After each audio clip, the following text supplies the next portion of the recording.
বাংলাদেশের বিপক্ষে তো ভারতীয় দল টি-20 স্কোয়াড ঘোষণা করছে, সেই সম্পর্কে আমি একটু পরে আসি। কিন্তু তার আগে জেনে নিতে হবে যে শ্রীলঙ্কা নিউজিল্যান্ডকে 2-0 সিরিজ হারিয়ে দিল।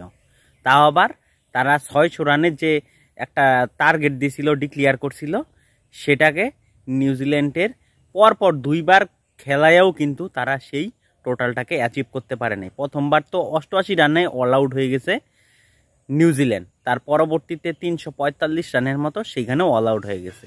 তার মানে তারা দুইবার মিলিয়েও কিন্তু তারা ওই টার্গেটটাকে অ্যাচিভমেন্ট করতে পারে নাই, যেই কারণে কিন্তু এই টেস্টটাও নিউজিল্যান্ড শ্রীলঙ্কার কাছে হারিয়ে গেল এবং 2-0 লিড, কিন্তু লিড বললেই কি সিরিজটা জিতেই গেছে, কারণ দুইটা ম্যাচেরই সিরিজ ছিল।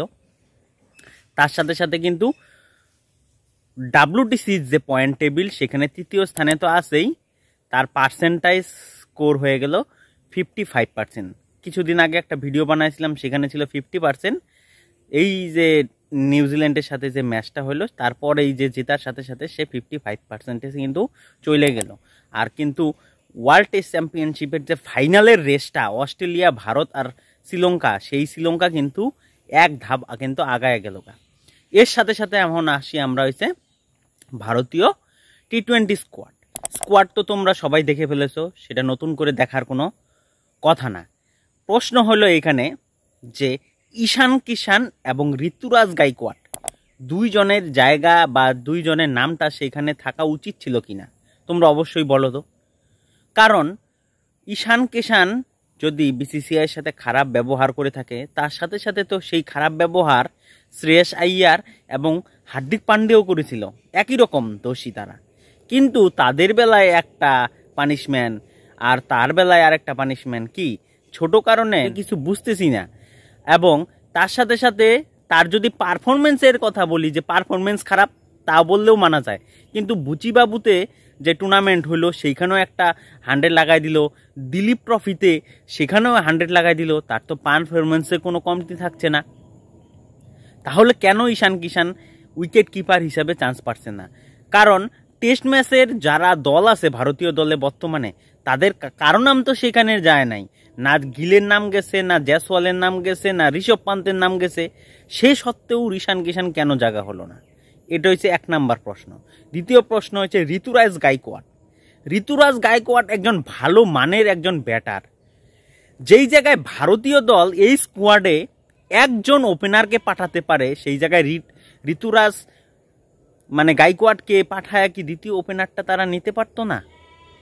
কেন একটা ওপেনার, তাও আবার জিতেশ শর্মা? তাহলে কিভাবে হবে?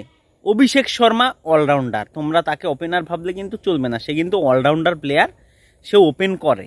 তাহলে বিসিসিআইকে বুঝতে হবে যে এত প্লেয়ারকে একসাথে নিয়ে চললে কিন্তু পরবর্তীতে ওয়ার্ল্ড কাপের প্লেয়ার সিলেকশনে কিন্তু তাদেরই সমস্যা হবে এবং তারা কিন্তু গুলিয়ে ফেলবে। এর সাথে সাথে শ্রেয়াস আইয়ারের কথা বাদ দাও, একটা ভালো কামব্যাক করছে হচ্ছে বরুণ চক্রবর্তী, যে 2021 সালের টি-20 বিশ্বকাপের পর আর ভারতীয় দলে জায়গা পায় নাই। এই যে এত 3টা বছর পর, 3টা বছর বলে হবে 3.5 বছর পর আবারও সে কামব্যাক করলো টি-20 স্কোয়াডে বাংলাদেশের বিপক্ষে। তার সাথে সাথে নতুন বলার এখানে অ্যাড হয়েছে ময়ঙ্ক যাদব। তার সাথে সাথে হর্ষিত রানা তো আগেই সিলেকশন হয়েছিল, যদিও সে খেলতে পারেনি। দেখা যাক এই টি-20তে তার চান্স মেলে কিনা।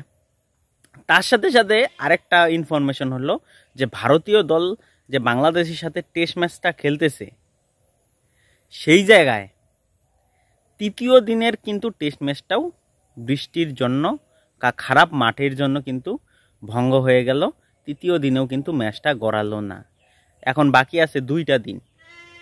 পরবর্তী দিন অর্থাৎ কালকে ম্যাচটা কি হবে অবশ্যই কমেন্ট করো। আর যদি হয়, এই টেস্ট ম্যাচ তো একদম ডাহা ড্রয়ের দিকে যাচ্ছে, এটা তো বলার কিছু নাই। এই ম্যাচটা ড্র হয়ে ভারতেরই ক্ষতি হলো, কারণ ওয়ার্ল্ড টেস্ট চ্যাম্পিয়নশিপে যেইভাবে দলের আগাচ্ছে, তাতে ভারতের একটা কনফার্ম জয় ছিল বাংলাদেশের বিপক্ষে, সেই জয়টা কিন্তু ভারতেরই লস হইল, যেটা ড্রয়ে পূর্ণ হবে।